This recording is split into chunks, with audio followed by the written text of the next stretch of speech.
Oi, boa tarde, sejam bem-vindos, quinto ano, a mais uma aula, nesse período de distanciamento social que estamos enfrentando. Então, hoje é uma segunda-feira, vamos lá, alegrem-se, fiquem felizes, estamos começando a semana. E começando a semana, iniciamos o nosso processo de aprendizagem com a aula de geografia. Em geografia, nós estamos vendo todo o processo de formação da população brasileira. Nós vimos que a população brasileira se formou a partir da mistura de raças, não é isso?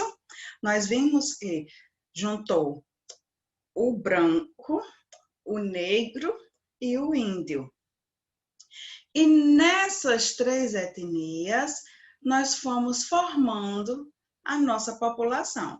Juntou o negro com o índio, o negro com o branco e o branco com o índio para dar a população brasileira. Nós vimos isso na aula anterior, quando estudamos sobre o processo de formação da população brasileira. Vimos que foram trazidos os negros da África, que já habitavam os indígenas, que os europeus vieram da Europa para o Brasil, e teve todo aquele processo histórico, e a gente também já estudou na aula de história. Então, passando por todo esse processo histórico, foi formada a população brasileira. Essa população diversificada, uma população extremamente cheia, repleta de uma cultura diversificada. Temos várias coisas que compõem a nossa cultura. E, através desse estudo sobre a formação da população brasileira, nós estudamos também e vimos um pouquinho sobre o Instituto Brasileiro de Geografia e Estatística. Lembram? Vimos o IBGE.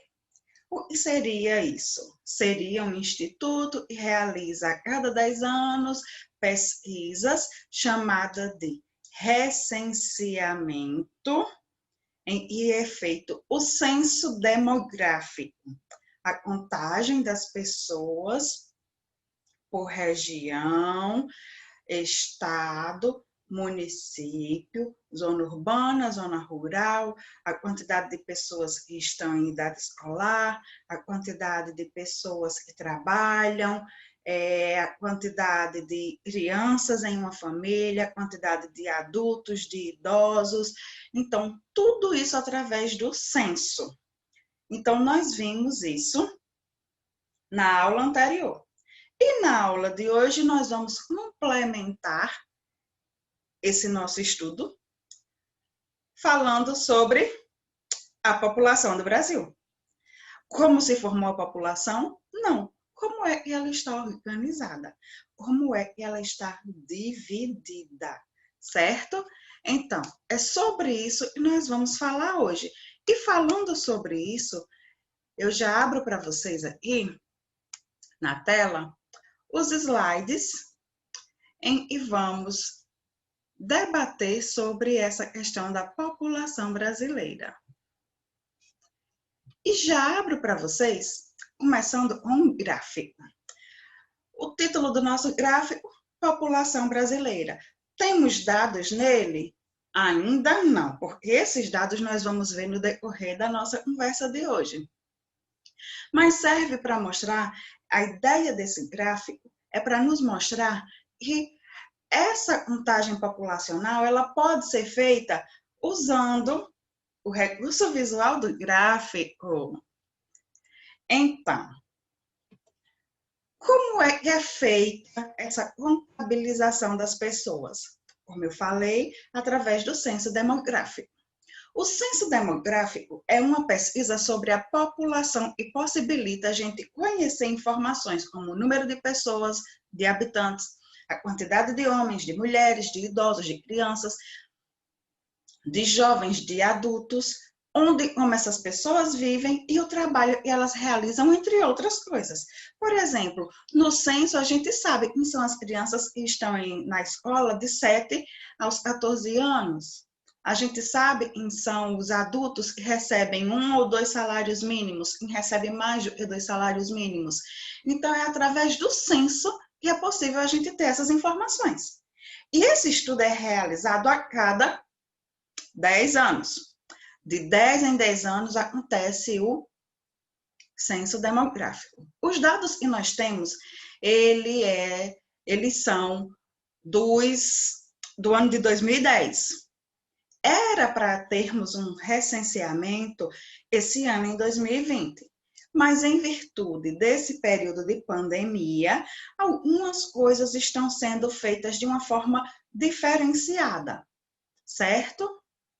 O IBGE propôs que fosse feito o recenseamento através de meios virtuais ou meios móveis, de dispositivos móveis, como o uso do celular. Mas, até o presente momento, ainda não teve nenhum posicionamento definitivo sobre isso. Aí, os dados obtidos com essa pesquisa são utilizados pelos governos em seus planejamentos e na destinação de verbas. Eles analisam a questão da educação. Aí, os dados da educação, eles fazem projetos em cima desses dados para poder atingir e atender todas as pessoas. Eles analisam a habitação e também fazem projetos, a saúde, o saneamento básico, a previdência social e etc. Como é que faz isso? Pega todos os dados tabulados. Temos uma quantidade X de crianças de 7 anos fora da escola. O que é que vai ser feito? Aí pensa numa estratégia de levar essas crianças para estudar. Vemos que tem tantas pessoas sem uma residência própria.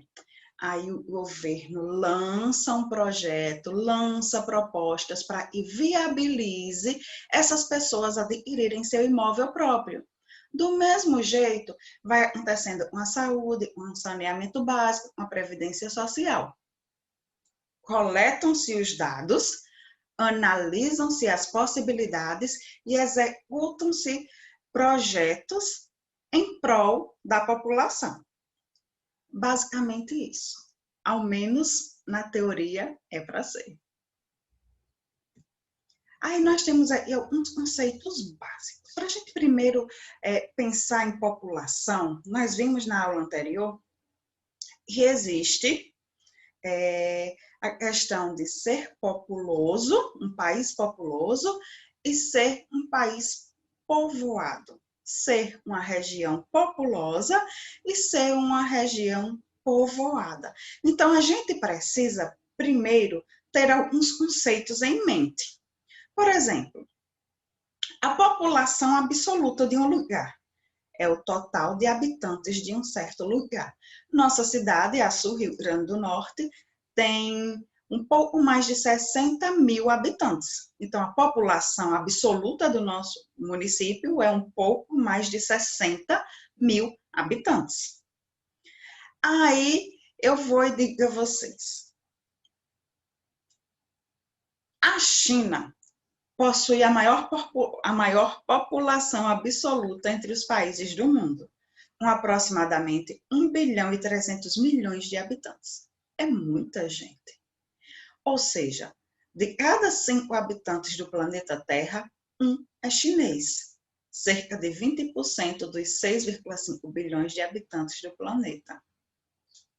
Então, assim, para termos uma ideia, a China é um país populoso, porque ele apresenta uma grande população absoluta. Certo? Então, a questão de ser populoso é quando tem muito. E de ser povoado é quando um ambiente pouco povoado é quando a quantidade de pessoas está distribuída de forma desigual no território, certo? Então, consideramos o Brasil um país populoso, certo? Por quê? Porque ele é o quinto país mais populoso do mundo, certo? Tem muita gente no Brasil. Dentro do Brasil, os estados que têm mais pessoas é em São Paulo, uma população de 37 milhões de habitantes. Minas Gerais, com 17 milhões e 800 mil habitantes. Rio de Janeiro, com 14 milhões e 400 mil habitantes. A Bahia, com 13 milhões de habitantes. O Rio Grande do Sul, com 10 milhões e 200 mil habitantes. E o Paraná, com 9 milhões e 500 mil habitantes. Então, é um país populoso porque tem uma quantidade significativa de pessoas habitando nesse país, certo? Segundo dados da PNAD contínua, a PNAD é a Pesquisa Nacional por Amostra de Domicílios Contínua, no ano de 2019, o número de mulheres no Brasil é superior ao número de homens. A população brasileira é composta de 48,2% de homens e 51,8% de mulheres. Então, basicamente, a nossa população ela é formada, em sua maioria, por mulheres. Falando em faixa etária, até 24 anos de idade, os homens tiveram estimativa superior à das mulheres. Totalizaram em 2019 17,8% de homens com idade até 24 anos, contra 17,2% da população feminina da mesma faixa etária. O que isso significa? Que apesar do Brasil ser um país em que a maior parte de sua população é feminina, as mulheres até 24 anos de idade ainda são menos e os homens, certo? Até os 24 anos, a quantidade maior é de homem. Por outro lado, a partir dos 25 anos de idade, a proporção de mulheres é maior do que a dos homens em todos os grupos de idade.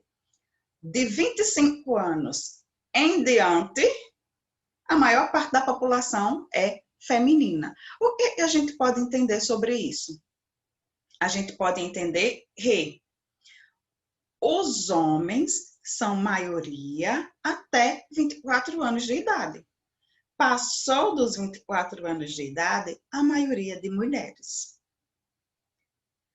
Os dados sobre o gênero servem para mapear as diferenças entre homens e mulheres e fornecer informações que embasem políticas públicas para reduzir as disparidades no acesso à justiça e bem-estar que existem entre gêneros. Para que servem esses dados? Para a gente poder equilibrar na balança o que há muito tempo vem sendo divulgado, propagado, buscado e lutado, e é a igualdade de gênero. Não que um seja mais do que o outro, mas que a gente possa ter os mesmos direitos assegurados e garantidos. Questão étnica. Quando a gente fala em questão étnica, a gente pensa logo assim, em raça. A raça humana. Quando falamos em ser humano, falamos em todos os seres, sem distinção de sexo ou cor da pele, não é isso? Mas o censo, ele também analisa essa questão de cor da pele. E é incrível o quanto a gente ainda se depara com pessoas que se negam a admitir sua origem. Por exemplo, temos aqui alguns dados estatísticos, percentuais. Pessoas que se consideram pardas somam 42,6% da população brasileira. Pessoas consideradas brancas somam 49,7% da população brasileira. Pessoas negras somam 6,9% da população brasileira. Os indígenas somam 0,3% da população brasileira. E as pessoas amarelas, consideradas são os estrangeiros. Os asiáticos somam 0,5% da população brasileira. O que esses dados nos mostram?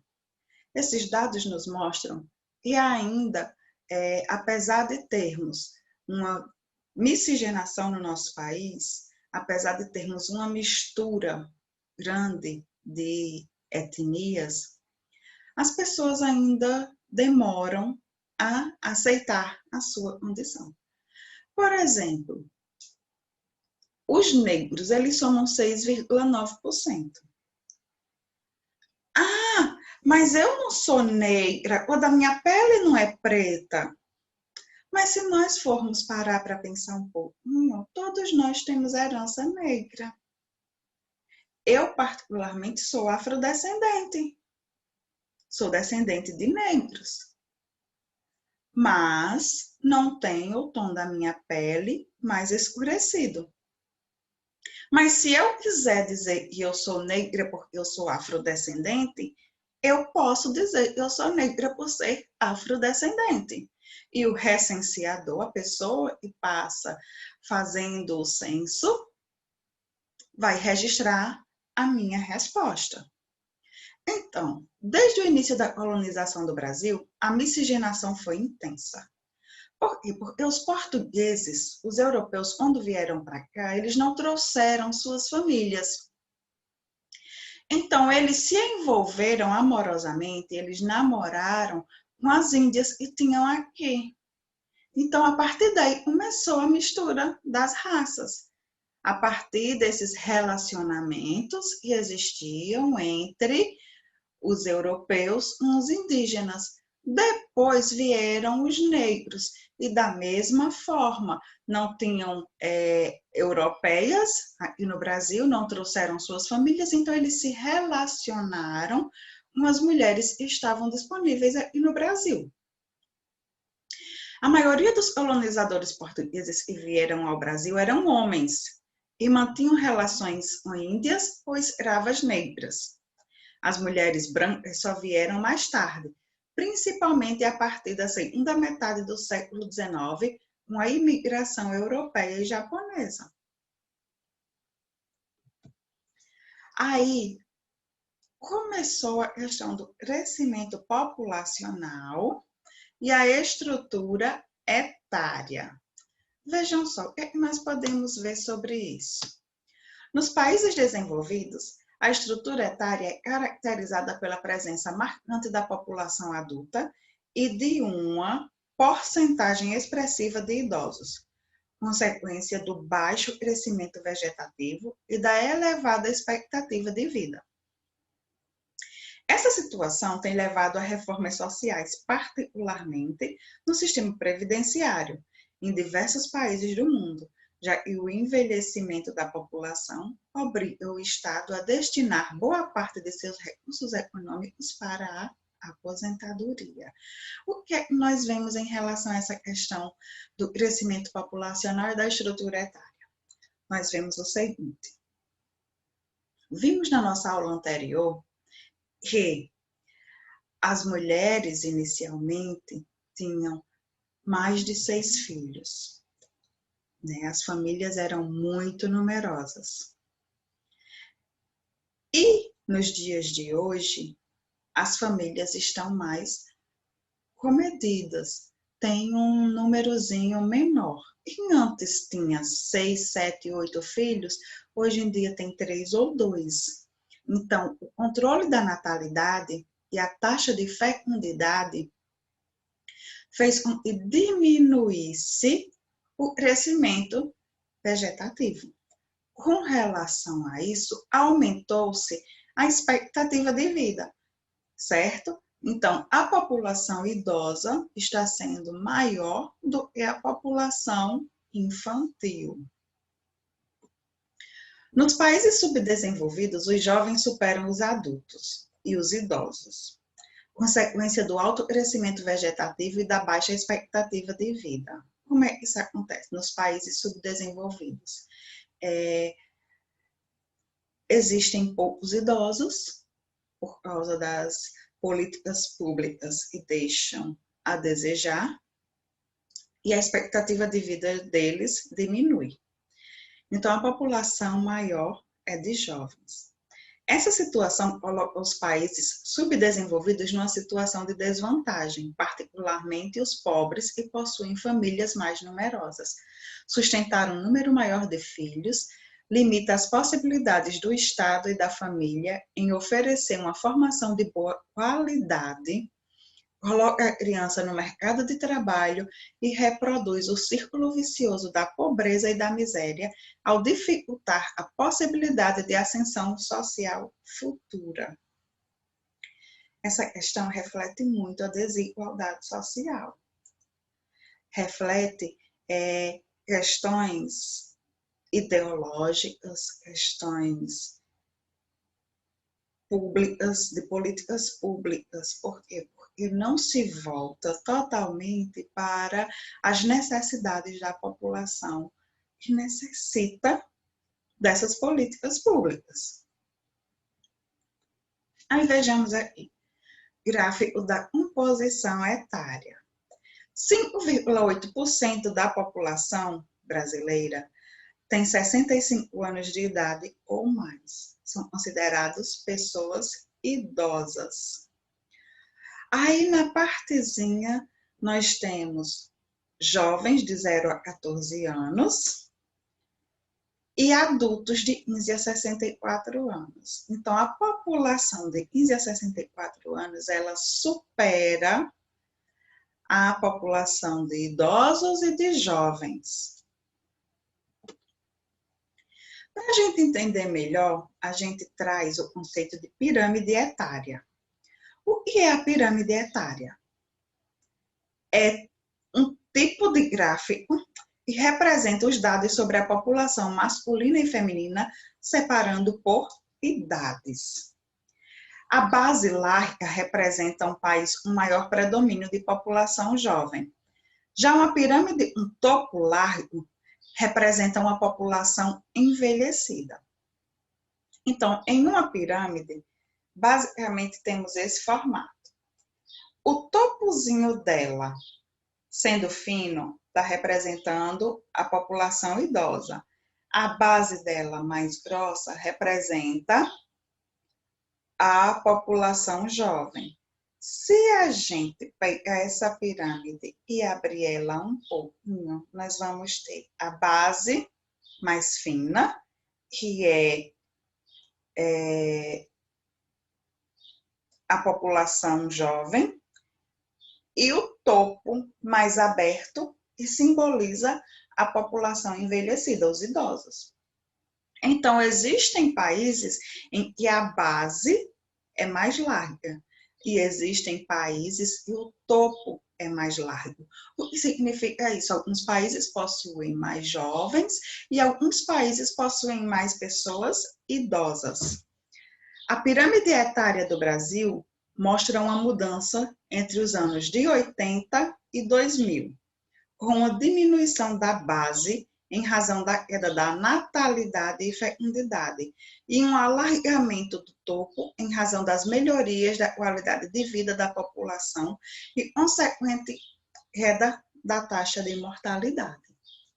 Então, a nossa pirâmide, ela tem um topo mais largo e uma base mais estreita, significando que a fecundidade, a taxa de natalidade diminuiu e aumentou a expectativa de vida das pessoas idosas.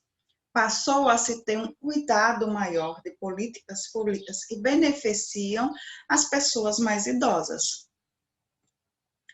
No seu primeiro censo demográfico, no ano de 1872, faz tempo, viu, gente? E acontece o censo no Brasil. O Brasil contava com quase 10 milhões de habitantes. No ano 2000, registramos 170 milhões de habitantes, tornando assim o Brasil, como já vimos, o quinto maior país populoso do mundo todo. Então, vejam só. Em 1872, 10 milhões. Em 2000, 170 milhões. Tivemos um aumento de 160 milhões de pessoas no Brasil. Apesar de ter uma população bastante numerosa, o Brasil não está entre os países povoados. Não está entre os países mais povoados. Por quê? Por causa da sua densidade demográfica.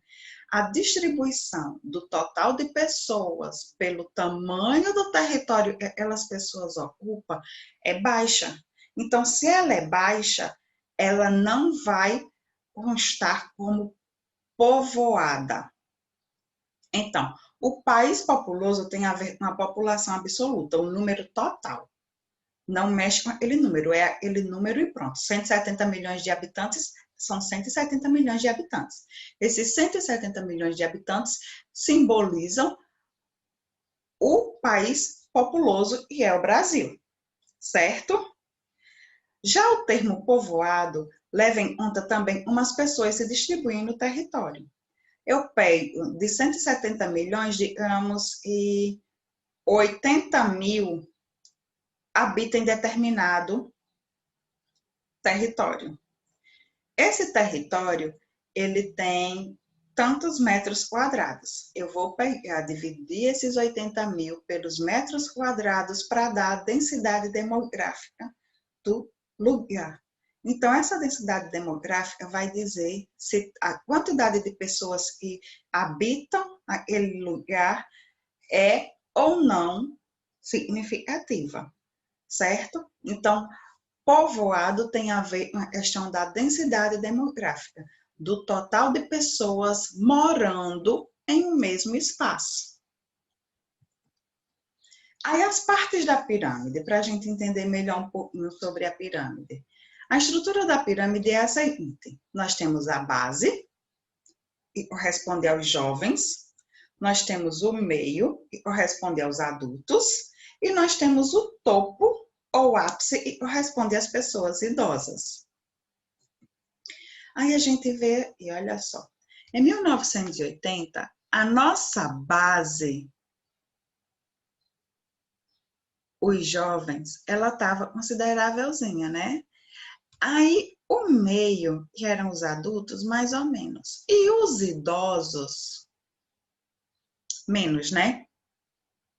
No ano 2000, nós temos uma base com variações, um meio mais expandido e um topo, um ápice regular. Lembrando que, se a gente observar bem para essa imagem, a gente vê o seguinte: a quantidade de mulheres está sendo maior. A projeção da pirâmide em 2020 é de mais mulheres idosas, certo? Um meio mais consideravelmente expandido. Topo, a população de mulheres idosas sendo maior do que a população masculina, a população dos homens, certo? Então, essa seria uma projeção para o ano de 2020. Quando a gente observa, só em observar, sem atentar para os números, a gente já vê a diferença. A gente já vê uma diferençazinha, certo? Aí, olha só. Por que o percentual de crianças e jovens vem diminuindo e aumentando o percentual de adultos e velhos? Porque diminui as crianças e aumentam os adultos e os velhos, em função da queda contínua das taxas de fecundidade e o aumento da longevidade. As mulheres controlaram a natalidade de seus filhos, aprenderam a controlar a questão da natalidade e aumentaram-se as políticas públicas para a pessoa idosa. Então, melhorou em alguns aspectos essa questão da pessoa idosa. Então, vejam só. Alguns dados que é importante a gente falar é sobre alguns vídeos que eu pesquisei para a gente tem um embasamentozinho. Então, no vídeo, a composição da população brasileira em Ituano Geografia tem mais detalhes sobre as pirâmides da faixa etária. Fala melhor sobre a distribuição da população no território, sobre o censo do IBGE, né, com outros dados, e fala também sobre a importância da composição da nossa população. Mostra a gente que a gente precisa ter um olhar diferenciado para a trajetória histórica da nossa população. Porque se não tivéssemos essa trajetória histórica, nós não seríamos o que somos hoje. Somos um país miscigenado, uma vasta miscigenação? Somos. Mas somos um país com uma cultura riquíssima. Então, a gente precisa aprender a valorizar a nossa formação populacional. A gente precisa valorizar a trajetória da nossa história. Porque se formos considerar realmente tudo isso, a gente vê o quanto é importante essa nossa trajetória, o quanto se faz importante esse nosso desenvolvimento populacional, certo? Aí nós temos aqui, olha só para a gente conhecer, em relação ao Rio Grande do Norte. Essa é a nossa piramidezinha, gente. O azul claro simboliza as mulheres e o azul escuro simboliza os homens. Se nós observarmos, olha só, em alguns pontos nos batemos, né? Isso, a maioria feminina em alguns pontos é menos. É quase nada, certo? Um dado de 2010, porque ainda não tenho como explorar com vocês os dados de 2020. Então, vejamos. A população de 35 a 39 anos, a masculina é de 3,4 e a feminina é de 3,6.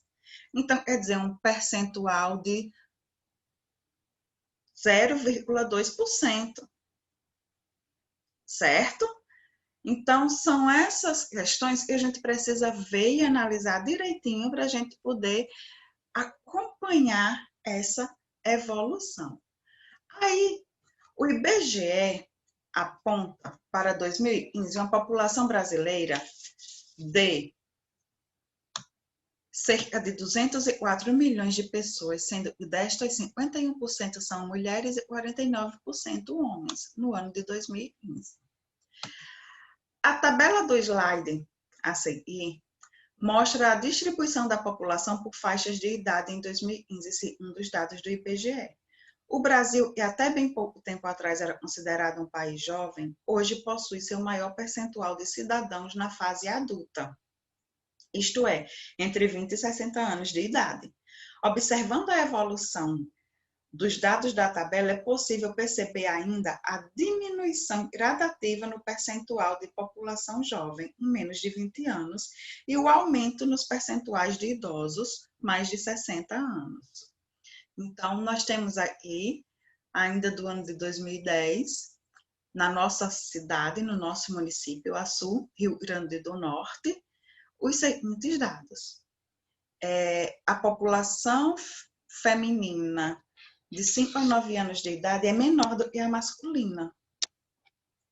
Mas já a população de 65 a 69 anos de idade feminina é superior à masculina, certo? Então, vai havendo esse avanço em relação ao grupo de idade e de sexo, e a gente vai acompanhando essas mudanças.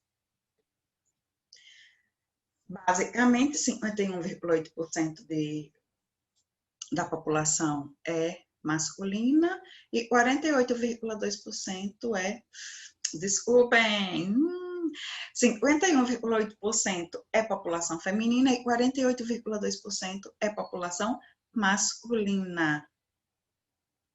Aí aqui nós temos mais uma pirâmide, analisando no ano de 2012 e o ano de 2019, nós vemos que a população feminina de 0 a 4 anos de idade em 2012 era maior do que 2019, E nós vemos que a população feminina com 80 anos ou mais, em 2019 é maior do que em 2012. Isso tanto para homem quanto para mulher. Então, o Brasil, sendo um país marcado pela diversidade, mostra que essa diversidade aparece em características culturais, como a língua, religião, música, hábitos alimentares e também nas características físicas das pessoas, como a cor da pele, dos cabelos, a estatura e etc. Então, um outro vídeo que foi pesquisado é a composição da população brasileira e apresenta a distribuição por sexo. Esse vídeo, ele explica um pouquinho mais sobre a pirâmide da faixa etária e do gênero e a taxa de natalidade e a expectativa de vida. Então, é importante que vocês possam ver esse videozinho, tá, gente? Vejam esses vídeos que eu estou citando aqui para vocês poderem entender melhor. São vídeos complementares e vão embasar mais ainda o nosso aprendizado. Um outro vídeo pesquisado foi Geografia Intuando a População Brasileira. Esse vídeo ele fala sobre o rápido crescimento da população, como é de uma quantidade em 1872, chegamos a uma outra quantidade em 2010, certo? Então, mostra essa questão, essa trajetória, como é que essa população aumenta significativamente. E lembrem sempre que o site que nós estamos consultando para termos os dados estatísticos é o site do IBGE, www.ibge.gov.br. No Brasil, os elementos mais evidentes da presença de culturas diversas está na língua falada, o português. No entanto, ele não é falado da mesma forma por toda a população, pois em várias partes do país houve uma variação por conta das influências de outros povos, como os africanos, os indígenas e os imigrantes. Temos as mesmas palavras, mas temos uma mesma coisa, mas com palavras diferentes, certo? Usamos palavras diferentes para especificar coisas iguais. Por exemplo, a mandioca, para algumas regiões brasileiras, a mandioca é mandioca. Para a gente é macaxeira, certo? Então, tem essas diferenças em decorrência da questão de cultura mesmo, certo? A divisão populacional de um determinado local, conforme a faixa etária, ocorre da seguinte forma. Os jovens, eles são contados desde o dia em que nascem até ter 19 anos de idade. Até ter 19 anos de idade é considerado jovem. Os adultos vão dos 20 anos aos 59 anos de idade. E os idosos, chamados de melhor idade, vão dos 60 anos acima. 60, 65, 70, 75, 80, 85, 90, 95, 100 anos. Tem pessoas que vivem até 100 anos ou mais. No Brasil, em consequência da desaceleração do aumento médio anual da população e o envelhecimento populacional, está havendo a mudança no desenho da pirâmide etária. Até os anos 80, a pirâmide era afunilada na ponta e larga nas bases. Assim.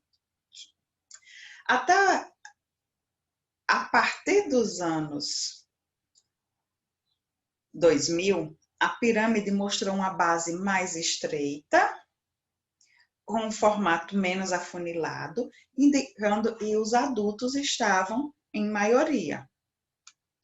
Nas últimas décadas, aumentou o percentual de idosos e adultos e diminuiu a porcentagem de jovens.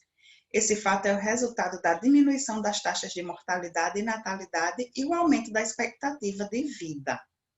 Conforme dados do último recenseamento, feito pelo IBGE, a faixa etária dos jovens abrange 40,2% e a dos adultos 50,5%. A dos idosos totaliza 9,3%.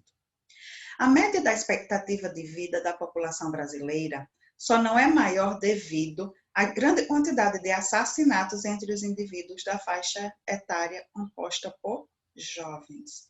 Então, a gente também já entra em uma outra questão, que são questões sociais. Os jovens estão morrendo mais por causa da quantidade de assassinatos que vem havendo. Muita gente jovem sendo assassinada por questões de drogas, brigas de gangues.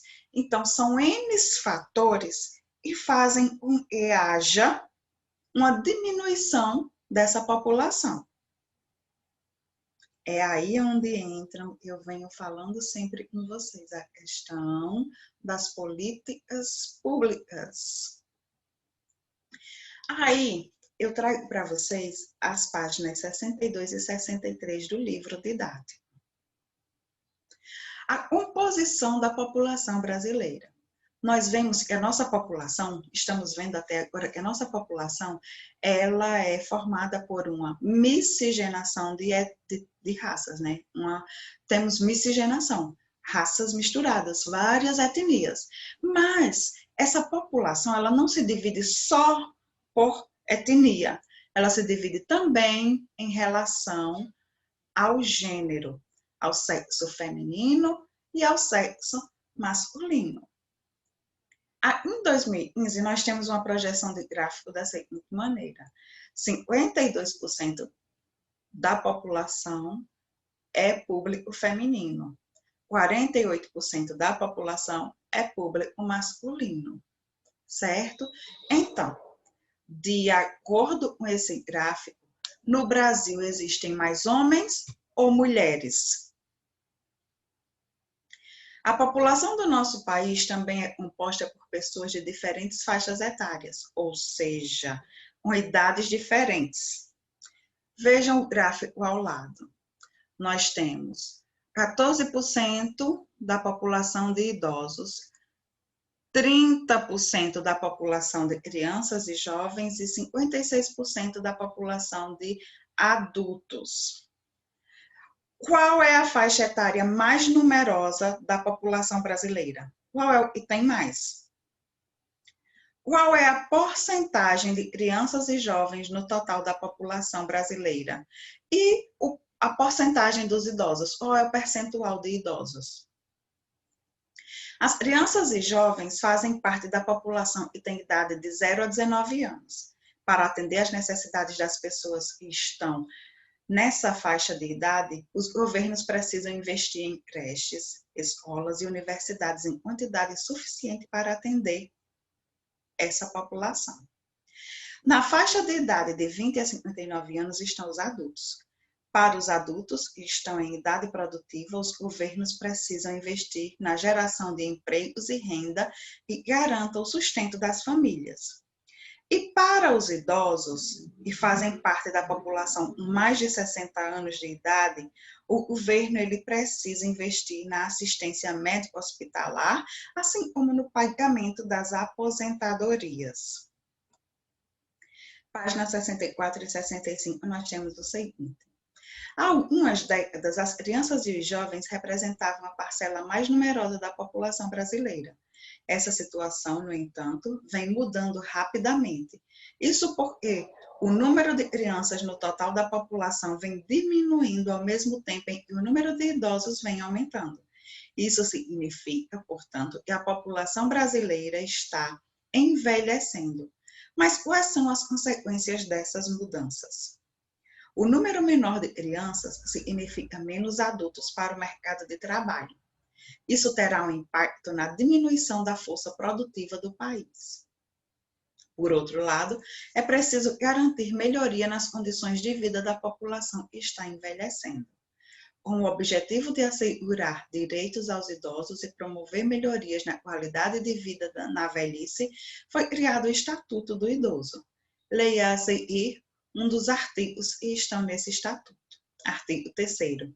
É obrigação da família, da comunidade, da sociedade e do poder público assegurar ao idoso, com absoluta prioridade, a efetivação do direito à vida, à saúde, à alimentação, à educação, à cultura, ao esporte, ao lazer, ao trabalho, à cidadania, à liberdade, à dignidade, ao respeito e à convivência familiar e comunitária. Então, vejam só, a gente vê, é um direito do idoso, mas tem muitas famílias que não respeitam esse direito. Então, precisamos chegar junto e analisar melhor essas questões. Artigo 9º. É obrigação do Estado garantir à pessoa idosa a proteção à vida e à saúde, mediante a efetivação de políticas sociais públicas que permitam um envelhecimento saudável e em condições de dignidade. Converse com os colegas sobre como tem sido a realidade dos idosos no lugar onde você vive. Juntos citem os bons e os maus exemplos que conhecem e debatam sobre o que deve ser feito em relação a isso. Vocês vão escrever, vão anotar o que é que a gente observa em relação à população idosa no lugar onde a gente mora. E na página 65 nós temos uma atividade. Vocês vão ligar essas frases, as fotos que representam cada faixa etária da população. Lê a frase e liga a frase para cada faixa etária. Nós temos a adulta, as crianças e temos a população idosa. Então, vocês vão ligar essas frases em conformidade com a imagem. E agora, mãos à obra. Proponho a vocês que realizem um levantamento da faixa etária de seus familiares. Vão fazer em casa, tá? Como estamos em período de distanciamento social, vocês aí e eu aqui estamos separados, mas juntos. Vocês vão fazer em casa essa atividade com os familiares de vocês. Vocês vão fazer um levantamento da idade deles.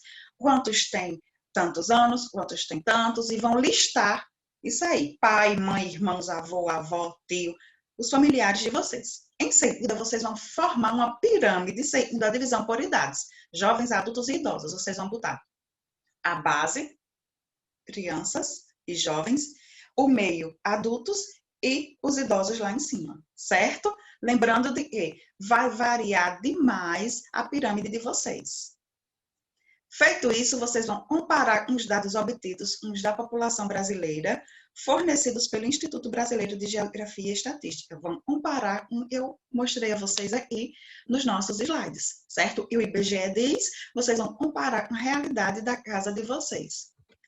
Então é isso, pessoal. Por hoje é só. Finalizamos mais uma aula. Espero por vocês quarta-feira para a nossa aula de artes. Deixo para vocês o meu beijo, o meu abraço. E lembrem, estou com saudades? Sim.